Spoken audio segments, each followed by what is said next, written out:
guys. This is not my mom. This is Irela. For today's video, we have our kwentuhan. And I have a question for Irela so we can check how smart she is. Gusto ko hard. Hard ba yan? You want a hard question? What's the square root of 2005?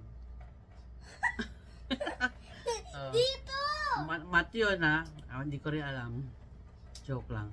What is your not favorite food? Ano yung pinakaayaw mong food? I get it. What is it? What is it again?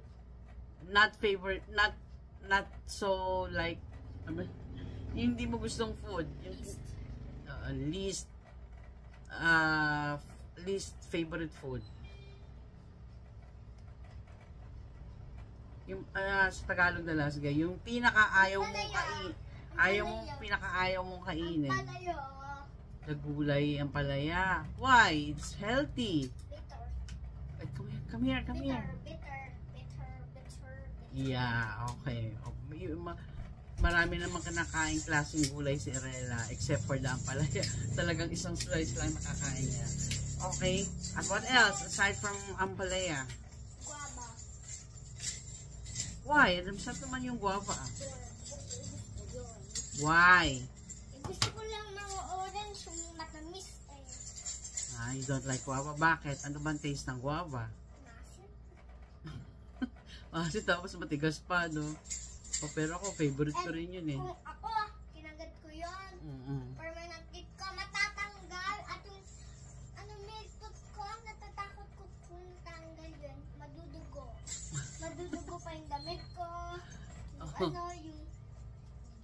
chin ko, ayaw ko ganun.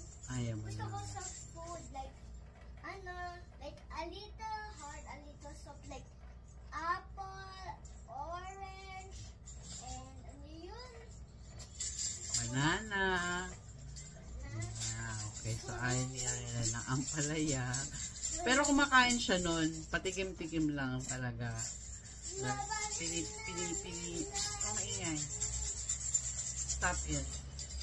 Pinipilit, pag may ulam kaming ampalaya, pinipilit namin siyang kumain nun. So, ayaw niya nun masyad. Hindi siya nakakakain ng marami. Okay naman. At least, kumakain naman siya ng ibang gulay. Okay? Is there anything else that you don't want? Wala, no? Ampalaya and guava, yun ang ayaw mo. Ako, same lang din. Ayoko rin nung lahat din naman klase ng gulay kinakain ko. Pag yung ampalaya lang talaga.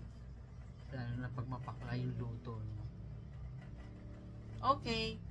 Thank you for watching. Thank you for answering me. And thank you for watching our video. Till next. Please follow us. Bye. Bye.